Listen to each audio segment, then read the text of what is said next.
the domain name industry has actually touches a few areas. I think Evan made some points about like human rights and all that yesterday. Now, the issue of cyber squatting is also related to the issue of trademarks and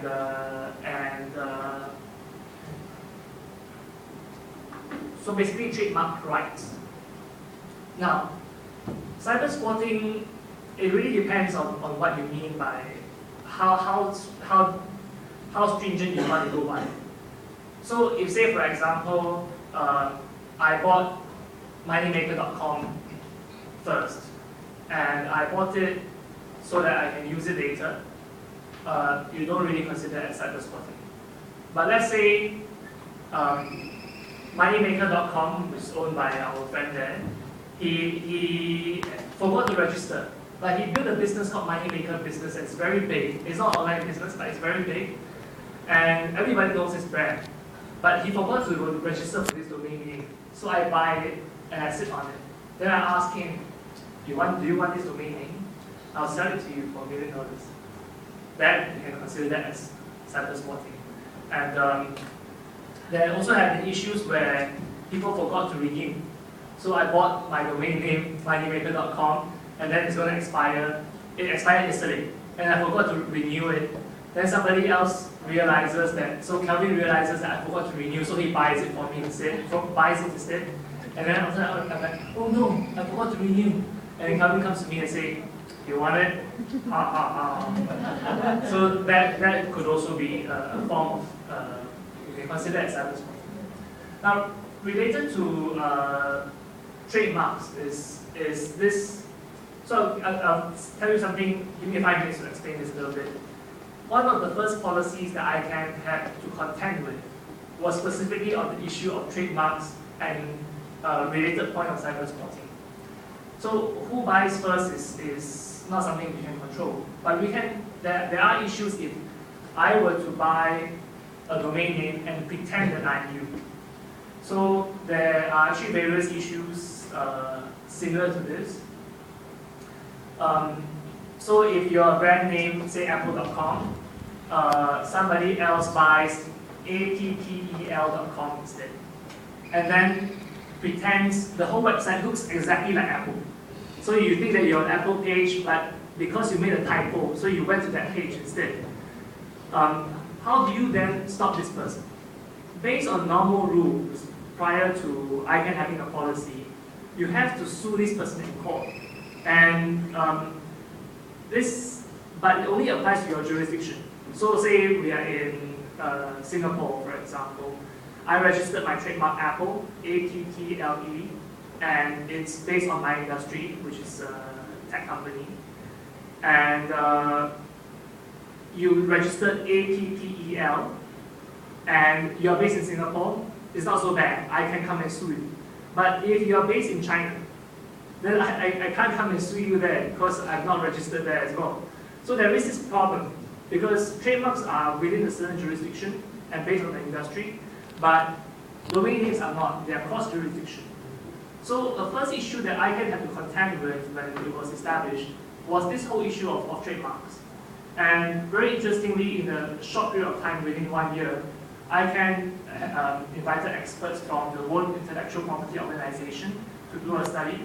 And based on their recommendations, we set up this policy called the Uniform Dispute Resolution Process. Now, this policy is still being used today. And if we compare multilateral versus multi-stakeholder in this case, if you have to sign a treaty based on this, it might, even until today, maybe you wouldn't have signed the treaty yet. So having this policy that's decided from a multi-stakeholder model actually allowed for cases like these to be resolved relatively quickly.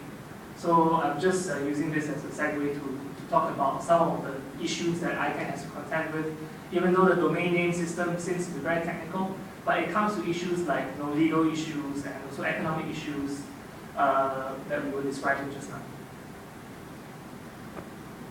Just related to your point, like in other sectors, this is Haseem from Bangladesh. So in a country like cross borders or even there is an international court sort of thing to resolve this issue.